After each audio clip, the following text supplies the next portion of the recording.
আসসালামু আলাইকুম। আমি প্রফেসর ডক্টর মোহাম্মদ আহসান হাবিব বিইউবিটির কম্পিউটার সায়েন্স অ্যান্ড ইঞ্জিনিয়ারিং বিভাগে চেয়ারম্যান হিসেবে যোগদান করেছি। যোগদান করার পরেই আমি আসলে অভিভূত।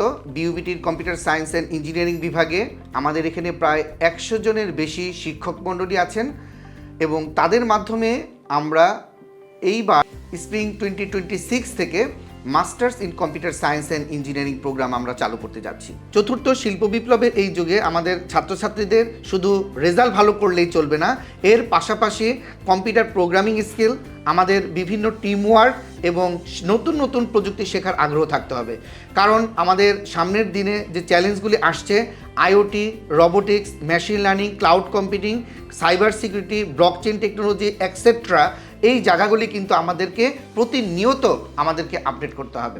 এরই পরিপ্রেক্ষিতে আমার ছাত্রছাত্রীদের কাছে অনুরোধ, সবাই যাতে প্রোগ্রামিং স্কিল ডেভেলপমেন্ট এবং নিয়মিত কম্পিউটার প্রোগ্রামিং কন্টেস্টে অংশগ্রহণ করার মাধ্যমে নিজের যোগ্যতাকে একটা উন্নত পর্যায়ে নিয়ে যায়, যাতে করে ঘরে বসেই আমরা দেশে এবং বিদেশে আমাদের কম্পিউটার রিলেটেড যে জব অপরচুনিটিগুলি আছে সেই অপরচুনিটিটি আমরা গ্রহণ করতে পারি।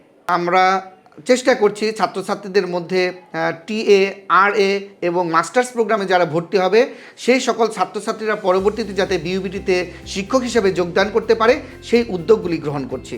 পরিশেষে বিভাগের নতুন চেয়ারম্যান হিসাবে আমি বিশ্ববিদ্যালয়ের এবং এই বিভাগের সম্মানিত শিক্ষকবৃন্দ, আমাদের ছাত্রছাত্রীবৃন্দ, কর্মকর্তা কর্মচারী সহ আমাদের এই বিশ্ববিদ্যালয়ের যে কর্তৃপক্ষ আছে সবার সহযোগিতা কামনা করছি, যাতে এই বিভাগকে তথা এই বিশ্ববিদ্যালয়কে বাংলাদেশে টপ র্যাঙ্ক একটা ইউনিভার্সিটি হিসাবে আমরা পরিণত করতে পারি।